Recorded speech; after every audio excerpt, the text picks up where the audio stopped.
News when you want it. With Bloomberg News Now, I'm Ed Kalegi.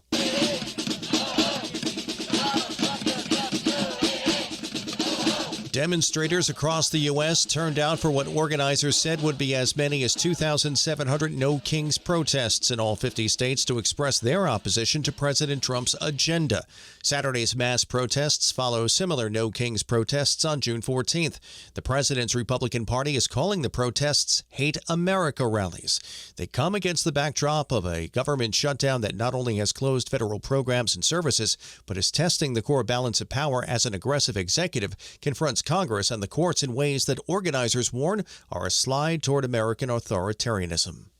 A UN official says Iranian-backed Houthi rebels on Saturday raided a UN facility in Yemen's capital of Sana'a, but all staff were reported to be safe. Gina Lam, a spokesman for the UN resident coordinator for Yemen, said Houthi security forces entered the UN compound in Sana'a. He told the Associated Press there were 15 UN international staff members in the facility at the time of the raid, and that according to latest information, all staff in the compound are safe and accounted for and have contacted their families. The blame game over the government shutdown continues, and a new poll finds nobody's winning. Bloomberg's Amy Morris reports from Washington. The Associated Press NORC poll of about 1,300 adults finds most Americans see the government shutdown as a significant problem. The poll shows roughly 6 in 10 Americans say President Trump and Republicans in Congress are responsible for the shutdown, compared with 54% who say that about Democrats. At the center of the shutdown is a stalemate over federal tax credits for the Affordable Care Act. The poll shows roughly 40% support extending those credits, only 10% oppose it. The poll has a margin of error of plus or minus 3.8 percentage points. In Washington, Amy Morris, Bloomberg Radio. Variety has confirmed Paramount Skydance employees are facing a broad across-the-board culling under David Ellison's new management regime the week of October 27th. Major job cuts have been expected even before the Skydance Media Paramount Global deal closed as part of Ellison and his team's goal of slashing upwards of $2 billion in costs. Previously, the company had been targeting layoffs by early November. The new round of cuts is expected to eliminate around 2,000 jobs in the U.S., with additional layoffs internationally.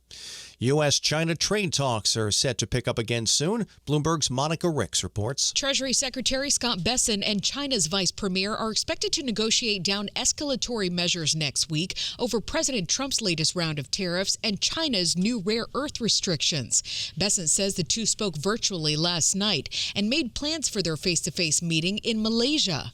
Meantime, President Trump has expressed optimism that talks with Chinese officials could yield an agreement to defuse the crisis. He says he still plans to meet with China's President Xi Jinping at APEC Summit in South Korea at the end of the month. Monica Ricks, Bloomberg Radio. Gift cards, one of the most basic financial products in the U.S. retail market, have become the backbone of a billion-dollar criminal economy that investigators say is moving American money into China. Homeland Security investigations agents say Chinese organized crime groups have built a laundering network that uses U.S. retailers, mobile wallets, and cryptocurrency to steal and export wealth. Operatives inside the U.S. drain compromised gift cards, buy high-value goods such as iPhones and laptops, and ship them to China, where they are resold for profit. The proceeds are then converted into digital currency and funneled through Chinese payment platforms, creating what investigators describe as a hidden pipeline of American capital leaving the country. The Canadian Prime Minister talks about renegotiating trade deals under President Trump, balancing climate goals with oil revenue, and why Canada cannot afford to let Washington lead. Mark Carney says, "I've learned lots of things from Trump." You can read all about it in Bloomberg's Weekend Edition, exploring the places where finance, life, and culture meet. Find it now on Bloomberg.com and the Bloomberg Business app.